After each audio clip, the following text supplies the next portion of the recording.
نبی کریم علیہ السلام نے ارشاد فرمایا تم دو چیزوں کی ضمانت مجھے دو، میں تمہیں جنت کی ضمانت دیتا۔ فرمایا دو چیزوں کی ضمانت دو، میں تمہیں جنت کی ضمانت دوں گا۔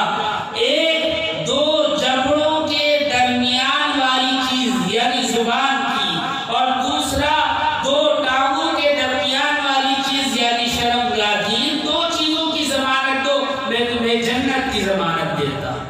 حضرت عقبہ بن عامر رضی اللہ تعالیٰ عنہ فرماتے ہیں میں نے آقا نامدار صلی اللہ علیہ وسلم سے سوال کیا کہ مجھے آپ یہ ارشاد فرمائے کہ نجات کیا ہے، تو آقا نامدار صلی اللہ علیہ وسلم نے ارشاد فرمایا زبان کو بری باتوں سے روکو، یہی نجات ہے۔ اللہ حضرت سفیان بن عبداللہ رضی اللہ تعالیٰ عنہ فرماتے ہیں میں نے نبی پاک علیہ السلام سے سوال کیا آپ مجھے ارشاد فرمائے سب سے زیادہ خطرناک اور سب سے زیادہ نقصان پہنچانے والی چیز کیا ہے، تو آقا نے اپنی زبان مبارک کو ایسے پکڑا اور فرمایا یہ ہے سب سے زیادہ خطرناک چیز۔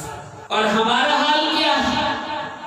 ہماری تو زبان ہی قابو میں نہیں ہے، ہمارا حال اس لطیفے جیسا ہے، یعنی زبان پر قابو نہیں، غیبت بھی ہے، جھوٹ بھی ہے، چغلی بھی ہے، گالی گلوچ بھی ہے، برائی بھی ہے، دھوکہ بھی ہے، سب کچھ ہمارے یہاں۔ اور پھر یہ کہتے ہیں ہم سچے ہیں، ہماری زبان درست ہے۔ ہمارا حال اس باپ جیسا ہے کہ ایک باپ اپنے گھر میں ایک روبوٹ لے کر آیا، یہ لطیفہ ہے سچ نہیں، لیکن حال ہمارا ایسا ہے، ایک روبوٹ لے کر آیا ایک آدمی کہ جو کوئی جھوٹ بولتا اس کو ایک تماچا مارتا تھا۔ تو ایک دن دیکھا کہ بیٹا اسکول گیا اور پھر گھر آیا تو اس کے کپڑے سب خراب۔ باپ نے پوچھا کہاں گئے تھے کہ اسکول گیا تھا، تو روبوٹ نے ایک تماچا مارا بیٹے کو۔ تو باپ نے کہا کہ دیکھو جھوٹ پکڑا گیا، تو اسکول نہیں گیا کہیں اور تفریح کر کے آیا۔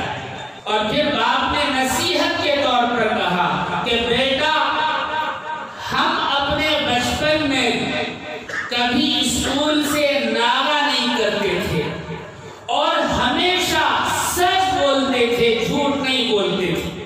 تو روبوٹ نے دو تماچے باپ کے مارے۔